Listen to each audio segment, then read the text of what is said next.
Turns out we need it. When you reach out to make common cause with another person, accepting all the ways they are different from you, you increase your capacity for human understanding. That feeling of friction in human exchange is a good thing. It comes from bringing our whole selves to the encounter. When we communicate on screens, we distance ourselves from one another. We lose the ability to put ourselves in the place of others and negotiate differences.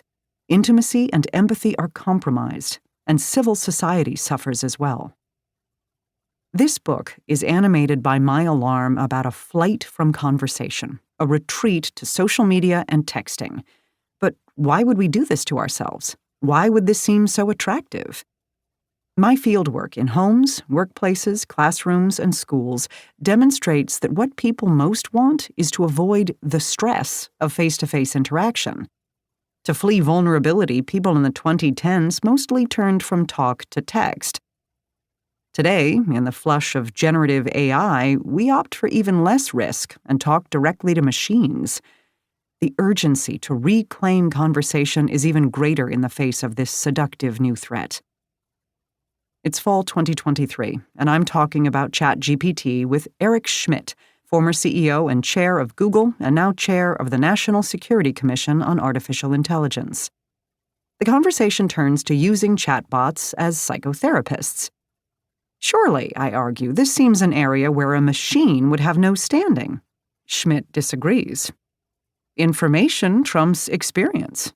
He insists that a chatbot will have every paper on anxiety at its disposal. It will know everything that all the greatest therapists have ever said about depression.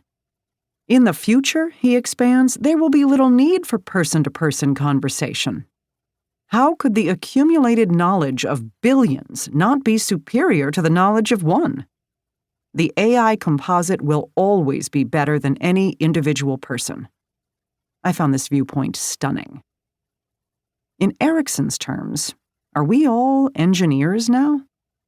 Chatbots know how to deliver pleasing conversations, but they work, in fact, by predicting the appropriate next words in a sentence. All they can deliver is a performance of empathy, pretend empathy. When you tell your troubles to a machine, it has no stake in the conversation. It can't feel pain. It has no life in which you play a part. It takes no risk. It has no commitment.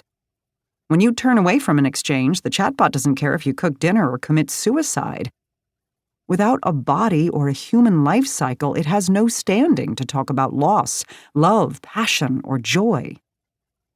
The idea that individual people, with their specificity and history, are less than an AI composite is a central dogma of generative AI.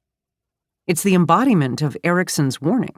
It does more than make human conversation transactional. It declares a lack of interest in what lies beneath. It's a new form of behaviorism that devalues the richness and complexity of the human. Conversation is about more than information. In conversation, we reveal ourselves to each other in our conflicts, contradictions, and fears. There, we nurture our capacity for empathy by connecting to other humans who have experienced the attachments and losses of human life. What was a flight from conversation becomes the death of conversation itself. These days, social media's problems are in the news. It's addictive and divisive, and it undermines the emotional growth of children. But just as we contemplate the first steps away from Facebook, TikTok, and Instagram, we fall in love with generative AI chatbots. Social media was our gateway drug to conversations with machines, and now we live as addicts poised to substitute one drug for another, using chatbot relationships where we once used social media. Our criticism of technology lags behind its seductive power.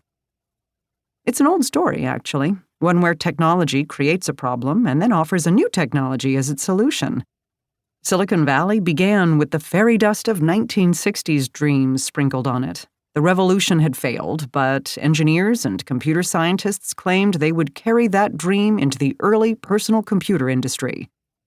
Apple was countercultural, Google would do no evil, and Facebook would connect the world into a peaceful network of friends. But all of this was an illusion.